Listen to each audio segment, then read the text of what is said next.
বন্ধুরা, এই পোস্টটা একবার দেখুন।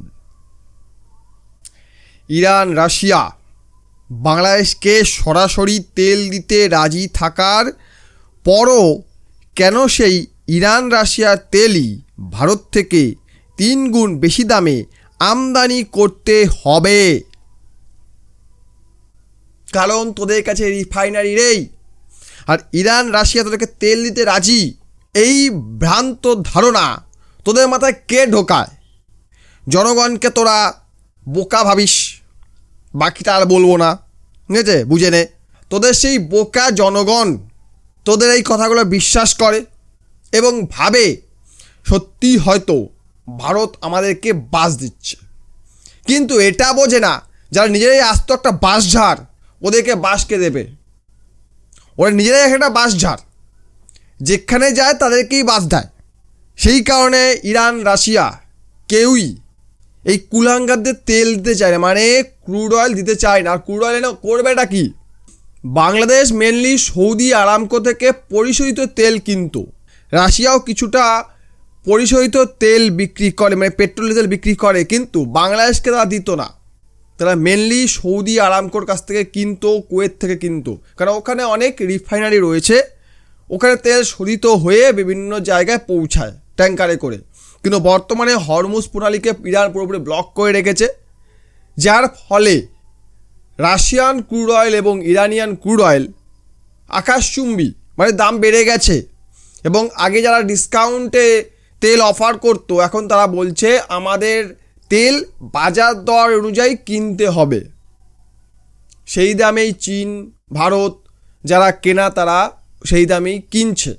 যেহেতু তেলের দাম বেড়ে গেছে, সেই কারণেই যাতে ক্রুড অয়েল কম ইম্পোর্ট করতে হয়, সেই কারণে ভারত সরকার এই পেট্রোল ডিজেল এক্সপোর্টের ওপর, মধ্যে কথা পেট্রোলিয়াম প্রোডাক্ট এক্সপোর্টের ওপর কিঞ্চিত ট্যাক্স বসিয়েছে। আর সেই কারণেই হয়তো বাংলাদেশের হাগা বেরিয়ে গেছে। তারা ভাবছে এতদিন আমরা সস্তায় তেল নিচ্ছিলাম, এখন আবার বেশি দাম দিয়ে নিতে হবে। ভাই, বাজারের দাম বাড়লে বেশি দাম নিতে হবে, কিছু তো করার নেই। আর সেই কারণেই এদের এত চেঁচামেচি। সেই সঙ্গে আরেকটি বড় নিউজ উঠে আসছে। নিউজটা হচ্ছে বিশ্বের প্রথম তেল শূন্য দেশ হিসাবে আত্মপ্রকাশ করল কাংলুস। বিশ্বের প্রথম তেল শূন্য দেশ হিসাবে আত্মপ্রকাশ করেছে কাংলুস। এই খবরটাই কেউ পেয়েছেন? মানে বর্তমানে বিশ্বজুড়ে যে যুদ্ধের দামামা, সেই যুদ্ধের আজ শুধু মধ্যপ্রাচ্য নয়, পুরো বিশ্বেই ছড়িয়ে পড়েছে। কাংলাদেশ মানে বাংলাদেশ বিশ্বের অন্যতম অয়েল ইম্পোর্টেড কান্ট্রি।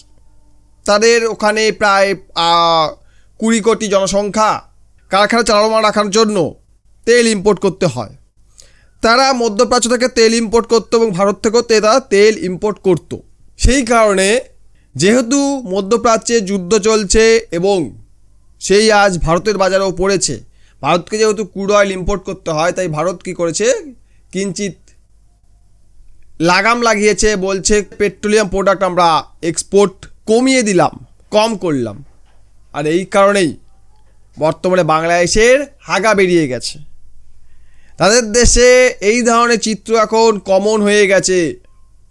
লোক তেল পাচ্ছে না, তাই মোটরসাইকেলের ট্যাঙ্কি খুলে নিয়ে যাচ্ছে। ট্যাঙ্কি খুলে নিয়ে গিয়ে তেল ভরছে, সেই তেল এনে গাড়ি চালাবে। এর মধ্যে এরা কী করে, ভারতকে গালাগাল দেয়। আর এই যে সংঘাত, ইরান ইসরায়েল ইউএসের সংঘাত, এই সংঘাতের ফলে বাংলাদেশ সহ বিশ্বের সমস্ত দেশেরই ক্ষতি হচ্ছে। কিন্তু বাংলাদেশে নাকি শুনছিলাম 7 দিনের রিজার্ভ ছিল। বাংলাদেশে 7 দিনের রিজার্ভ ছিল, যেহেতু যুদ্ধটা প্রায় 33-34 দিন হয়ে গেছে, তাই সেই রিজার্ভও ফুরিয়ে গেছে। পাম্পে পাম্পে লম্বা লাইন, তেল নেই। মাইকিং করে জনগণকে জানানো হচ্ছে, মানুষজন হাতাহাতি করছে। এরই মধ্যে আবার 87,000 লিটার তেল উদ্ধার করা হয়েছে। এত কিছু দেখার পরে দেশটা মোটামুটি অসাতলে চলে গেছে। ইউনিস মামা নাকি দেশটাকে একদম ভোগে দিয়ে চলে গেছে। সেই নিয়ে একটা ভিডিও আমি দেব খুব শীঘ্রই।